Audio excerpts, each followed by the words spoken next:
Hi, my name is Rhys Locke, and I'm presenting this video on behalf of Starbeck Educational Resources.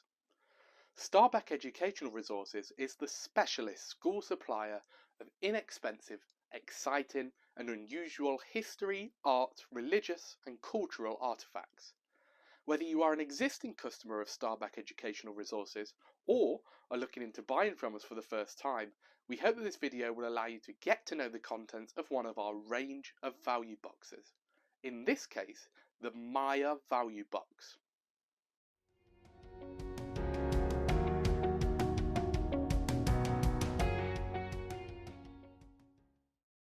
Our Maya value box comprises 14 items. In this video, I will take you through each of these items in turn, starting with items used in one of the earliest chocolate making processes. Even if you are an existing customer of Starbeck who has already purchased one of our boxes and are looking for more resources on the Maya, I note that each of these items can be viewed and purchased individually on our website. A reminder of all of this is in the description below.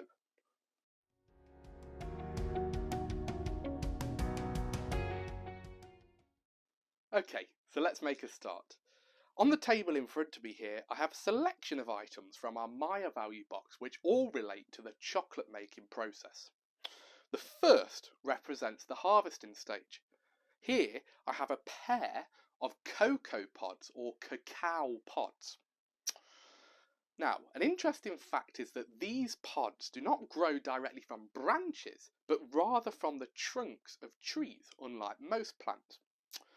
After they've been harvested, the pods would be cracked or split open, eventually revealing a bunch of beans represented by the few cocoa beans or cacao beans I have here from our Maya value box. Now these beans don't come out looking like this.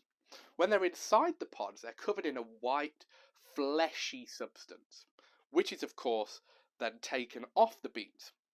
The beans are then fermented for a few days. And after they've been fermented, they are then roasted at temperatures up to around 104 degrees if it's chocolate that's being made rather than cocoa powder. The fermentation process, of course, gives these beans a bit of flavour before roasting, ready for the finished product. So after the roasting's happened, this is where the next item comes into play. I have here a mini stone metate. This is of course a smaller version of a metate traditionally, but you can get them in various sizes.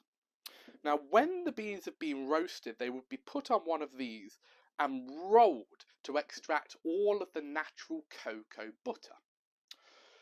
Now, we know that chocolate traditionally was consumed as a beverage, and that is represented by our next item here, this chocolate whisk, known as a molinillo.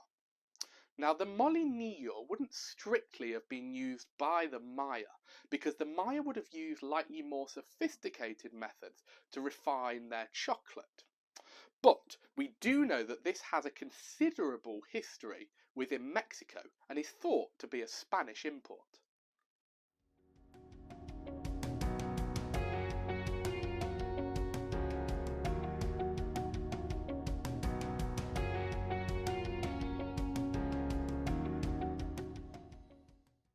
Okay, so as I alluded to in the previous section of this video, food makes up an integral part of Maya history.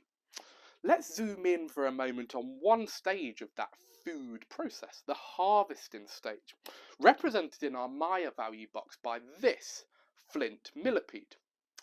I hope you'll be able to see from the visual that this has serrated edges, which would have made it ideal for chopping down maize, something I'll refer to later on in this video, but also of course cacao, which I've already mentioned.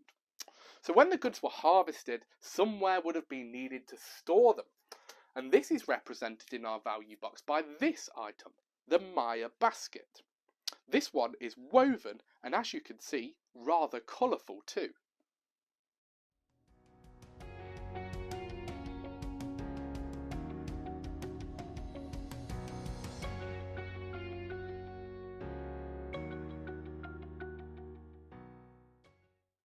So following on from the colourful woven basket in the last section, here are some more typically colourful, vibrant items from our Maya value box. The first I have here is this Maya Corte placemat. And it's a great example of a hand-woven material section in jaspe fabric, which is typically colourful, much like the next item. Have here two clay beads, which I hope you can see in the visual here. Now, these would have been used to make bracelets and necklaces, and in our value box they come in a bag. Of course, I've just taken a couple out to show you in this video.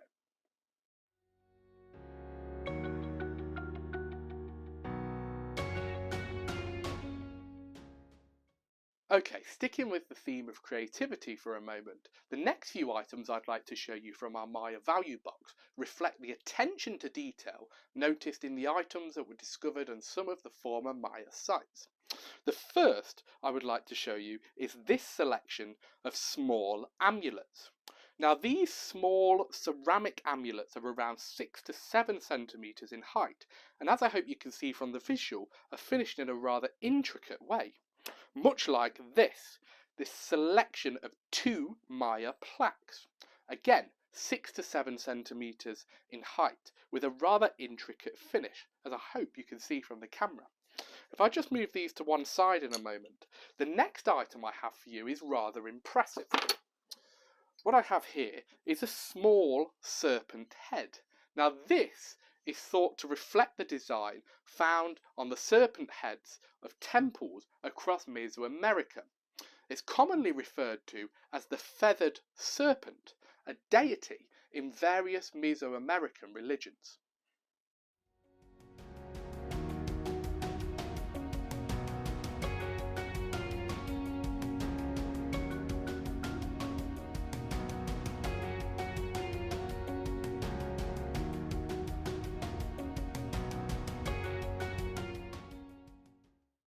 Okay, so to finish with the contents of our Maya value box, I'd like to show you 3 more items, all related to the gods of the Maya.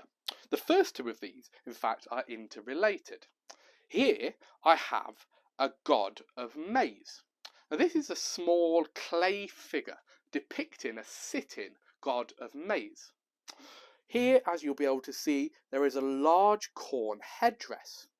Maize is of course a crop that I referred to earlier in the video, often considered to be a staple crop of the Maya, and in fact was an important part of the Maya religion and beliefs. Similarly, I have here a maize mask.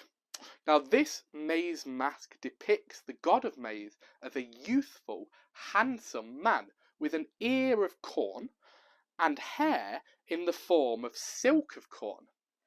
Now, maize, within the concept of the ancient Maya religion, is thought to encapsulate the idea of beauty and prosperity, and also represent the idea of birth, death, and rebirth of humans.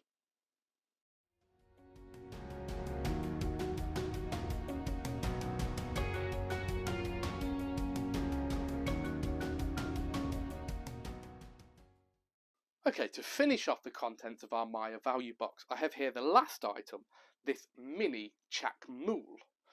A figurine in the case of our Maya value box, again made from clay, like the god of maize you saw a few moments ago. Now, the Chacmool were sculptures in the shape of reclining figures with the head facing the front, and it's thought that the Chacmool would have been the instrument on which to present sacrificial offerings to the gods.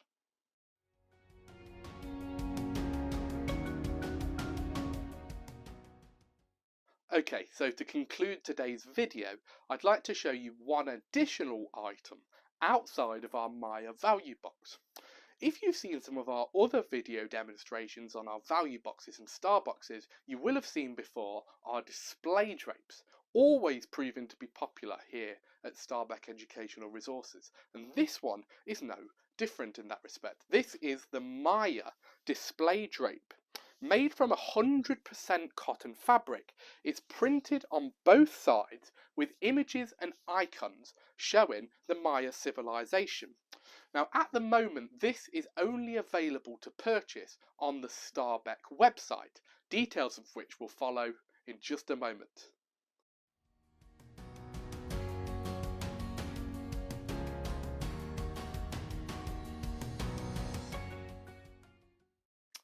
So that's all for today's video, and I hope it's been useful in helping you to visualise the contents of our Maya value box.